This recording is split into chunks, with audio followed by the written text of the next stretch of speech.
नमस्कार। बेभाग 3 प्रश्नपत्र क्रमांक 10 के अंतर्गत जो पाठ्यक्रम रखा गया है उनमें एक टॉपिक है कार्यालयीन पत्राचार या सरकारी पत्राचार। तो ये सरकारी पत्राचार या कार्यालयीन पत्राचार क्या होता है, उसकी विशेषताएं क्या है, उसका स्वरूप क्या है, आदि बातों पर हमें पहले विचार करना है। तो कार्यालयीन जो पत्राचार होता है वह व्यक्तिगत पत्र जैसा या घरेलू पत्र जैसा नहीं होता, तो उसके लिए कुछ नियम होते हैं। उनमें पहली विशेषता यह बताई गई है कि कार्यालयीन पत्रों का प्रारूप स्पष्ट किंतु सरल भाषा में तैयार किया जाता है। यानी ये पत्र स्पष्ट भाषा में और सरल होते हैं। उसमें अलंकारिकता या घरेलू बातें नहीं होनी चाहिए, कार्यालयीन बातें, और वह भी स्पष्ट शब्दों में होनी चाहिए। उसमें छिपाव या समझ लें अलंकारिकता, ऐसी बातें नहीं होनी चाहिए। दूसरी बात यहाँ बताई है, दूसरी विशेषता, विभिन्न पत्रों के प्रारूपों की एक सुनिश्चित परंपरा है और उसी का पालन करना अनिवार्य होता है। यानी विभिन्न पत्र, जैसे कि कार्यालय में विभिन्न प्रकार के पत्र, यानी अर्ध सरकारी पत्र है, सरकारी पत्र है, ज्ञापन है या अन्य सारे पत्र है, इन पत्रों के लिए एक निश्चित ढांचा होता है।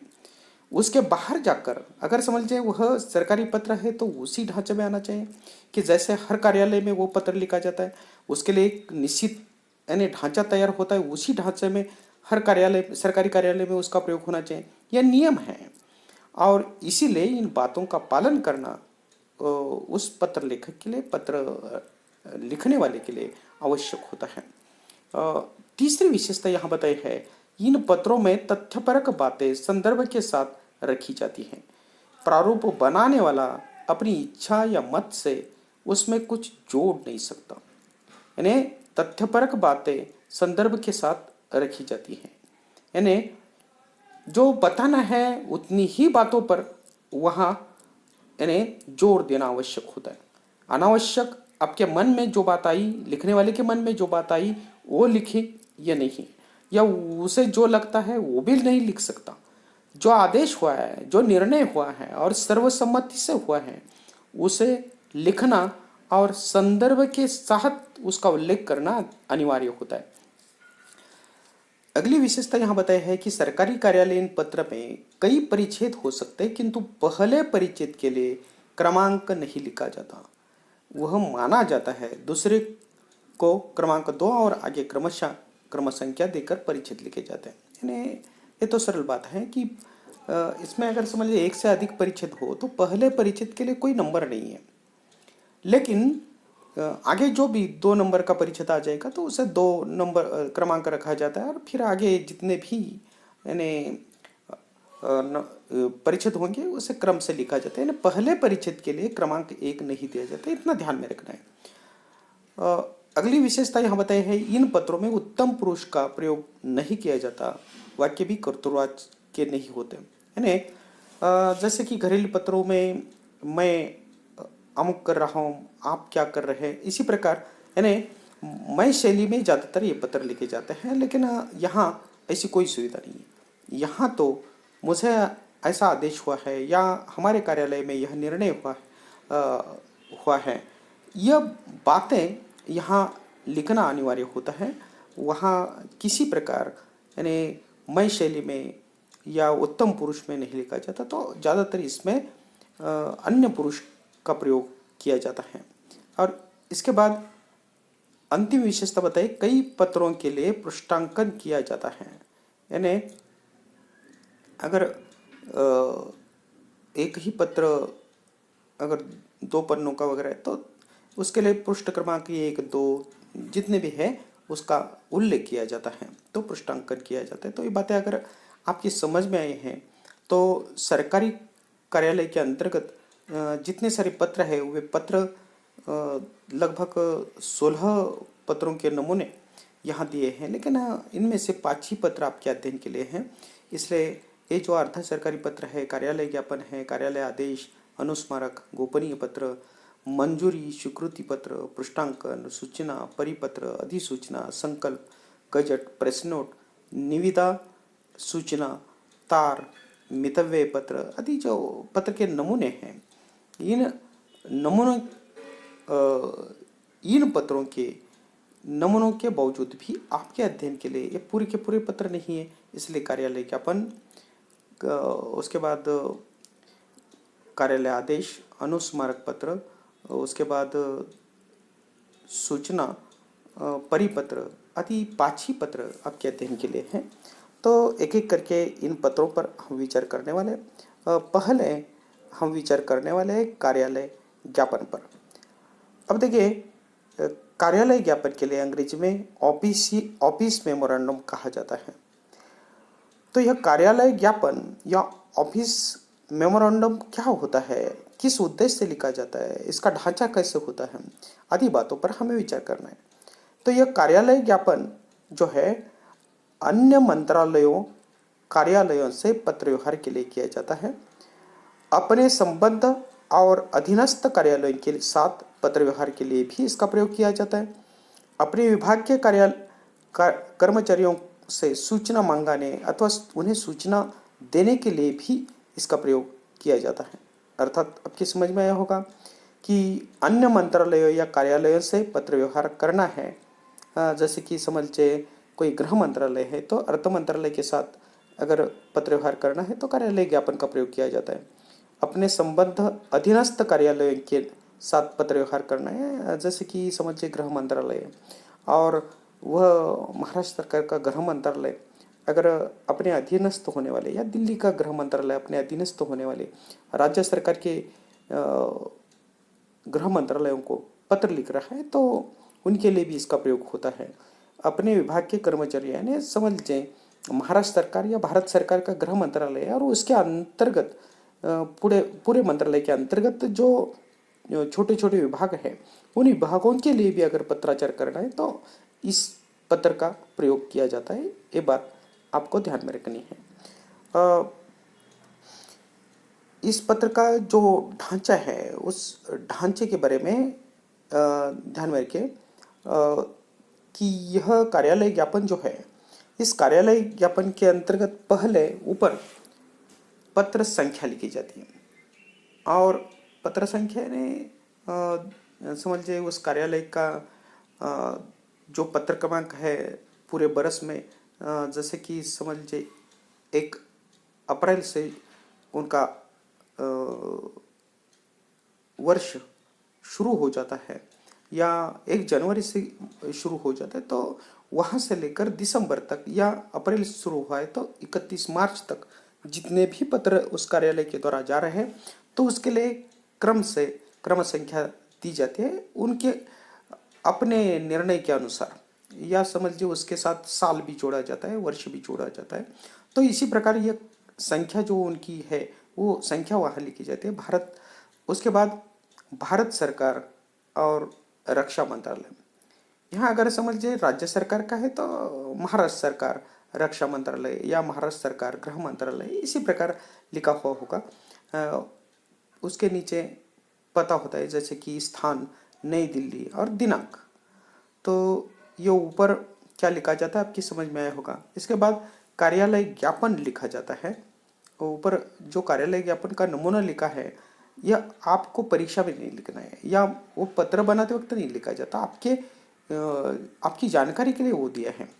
शुरू हुआ है संख्या से लेकर यह पत्र, तो यहाँ फिर कार्यालय ज्ञापन लिखा जाता है उसके नीचे और कार्यालय ज्ञापन लिखकर उसके नीचे विषय लिखा जाता है। जैसे कि यहाँ लिखा है कार्य की गोपनीयता, यानी समझिए यह रक्षा मंत्रालय है तो वहाँ गोपनीयता अत्यंत आवश्यक होती है और इस दृष्टि से उन्होंने ये जो पत्र लिखा है वो पत्र देखे प्रायः देखा जाता है कि दूसरे कार्यालय के कुछ कर्मचारी इस कार्यालय में आकर बातचीत करते हैं। इससे काम में बाधा तो पड़ती है, साथ ही कार्य की गोपनीयता भी नष्ट हो जाती है। अतः भविष्य में इस प्रकार के लोगों को यहाँ आकर बैठने से रोका जाए। यहाँ आपकी समझ में आया होगा कि कार्यालय के अंदर जितने भी अधीनस्थ कार्यालय है उनके लिए ये पत्र कार्यालय ज्ञापन बना है और वह सूचना दी है। ये तो हमारा उद्देश्य ये नहीं कि सूचना क्या दी है। तो इस पत्र पर विचार कर रहे हैं, तो यह रक्षा मंत्रालय का पत्र है और उनके अधीनस्थ उनके अंदर उस कार्यालय में होने वाले सभी कर्मचारियों के लिए यह कार्यालय ज्ञापन दिया गया है। और इस कार्यालय ज्ञापन का यह हुआ ढांचा या यह कलेवर हुआ, और इस कलेवर के अंतर्गत यानी जो उसमें लिखा हुआ होता है, जो सूचना होती है, वह यानी उसका कलेवर या शरीर होता है। तो उसके बाद अंत में दाईं ओर जो लिखने वाला व्यक्ति है उसका हस्ताक्षर या नाम लिखा जाता है, उसके नीचे उसका पद लिखा जाता है और अंत में भारत सरकार लिखकर यह पत्र समाप्त किया जाता है।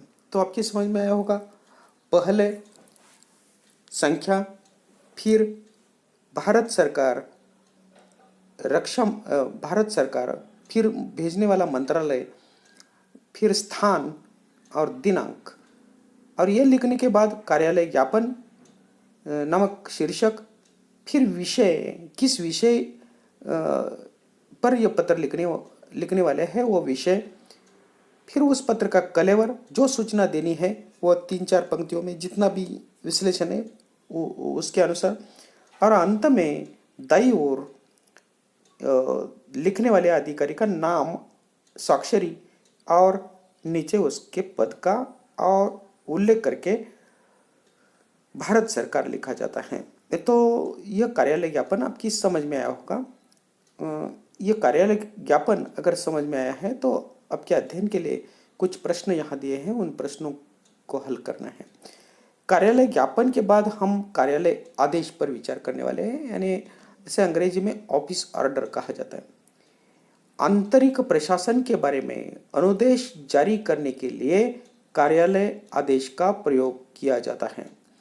छुट्टी की मंजूरी, कर्मचारियों के बीच काम का बंटवारा, कर्मचारियों की अनुभागों में तैनाती या दूसरे अनुभाग में कर्मचारी का स्थानांतरण करने के लिए, स्थानांतरण यानी बदली, ट्रांसफर करने के लिए कार्यालय आदेश का प्रयोग होता है। उसका स्वरूप निम्न प्रकार होता है। एक, ऊपर फाइल संख्या, सरकार कार्यालय का नाम, स्थान, दिनांक के बाद कार्यालय आदेश शब्द लिखा जाता है। इसमें अन्य पुरुष का प्रयोग होता है। संबोधन तथा अधोलेख नहीं होता। नीचे दाईं ओर आदेश देने वाले के हस्ताक्षर और उसके नीचे पद का उल्लेख होता है। बाईं ओर उन लोगों का उल्लेख होता है जिनके लिए यह आदेश होता है या जिनको इसकी प्रतिलिपि भेजी जाती है। इसका भी नमूना यहाँ दिया है। जैसे कि ऊपर हमने देखा उसी प्रकार फाइल संख्या पहले और फाइल संख्या के बाद भारत सरकार, रक्षा लेखा विभाग, नई दिल्ली, दिनांक। तो कार्यालय ज्ञापन में जिस प्रकार लिखा जाता था उसी प्रकार यहाँ है। ऊपर सिर्फ संख्या थी, यहाँ फाइल संख्या लिखा है। इसके बाद कार्यालय ज्ञापन वहाँ लिखा जाता था, यहाँ कार्यालय आदेश लिखना है। और कार्यालय आदेश लिखकर कार्यालय आदेश क्या देना है उस पत्र का कलेवर है। इसमें न यानी किसी प्रकार का संबोधन है और न किसी प्रकार का स्वनिर्देश है। यानी संबोधन यानी जैसे कि हम देखते हैं कि प्रिय महोदय या महोदय आदि जो लिखा जाता है, इसमें बिल्कुल नहीं होता। इसमें सीधा कार्यालय आदेश लिखकर कार्यालय आदेश ही लिखा जाता है, यानी जो आदेश लिखना है वो आदेश ही लिखा जाता है। जैसे कि यहाँ लिखा है, इस कार्यालय के निम्न श्रेणी लिपिक श्री वासुदेवन सचिवालय प्रशिक्षण एवं प्रबंध संस्थान में 3 मास का प्रशिक्षण प्राप्त करके लौटे हैं, उन्हें स्थापना अनुभाग में तैनात किया जाता है। रमेश चंद्र बागची, कनिष्ठ लेखा अधिकारी, प्रशासन। और ये दाईं ओर नीचे लिखा है। इसके बाद अगली पंक्ति में बाईं ओर प्रतिलिपि लिखकर आगे किन किन लोगों को यह प्रतिलिपियाँ देनी है उसका उल्लेख किया है। पहले जिनके लिए यह आदेश, जिनके कारण यह आदेश निकला है उस व्यक्ति को यानी श्री वासुदेवन को फिर स्थापना अनुभाग में, लेखा अनुभाग में कार्यालय आदेश रजिस्टर के लिए भी इसकी एक प्रतिलिपि भेजनी। तो आपकी समझ में आया होगा कि कार्यालय आदेश और कार्यालय ज्ञापन में कोई यानी विशेष अंतर नहीं है, एक जैसा ढांचा है और इसीलिए दोनों में बस अंतर इतना है कि वहाँ कार्यालय ज्ञापन है और यहाँ कार्यालय आदेश है और यहाँ प्रतिलिपियाँ किन किन लोगों को भेजने इसका उल्लेख है। तो यह आपके समझ में है। तो इसके नीचे अध्ययन के लिए कुछ प्रश्न दिए, उन प्रश्नों के उत्तर आप लोगों को हल करने हैं। तो इन प्रश्नों के उत्तर हल करके आपको तैयार रखने हैं। तो यहाँ आज इस वीडियो के अंतर्गत इतना काफ़ी है। फिर अगले वीडियो में बचे हुए अन्य पत्रों के बारे में हम बहस करने वाले हैं।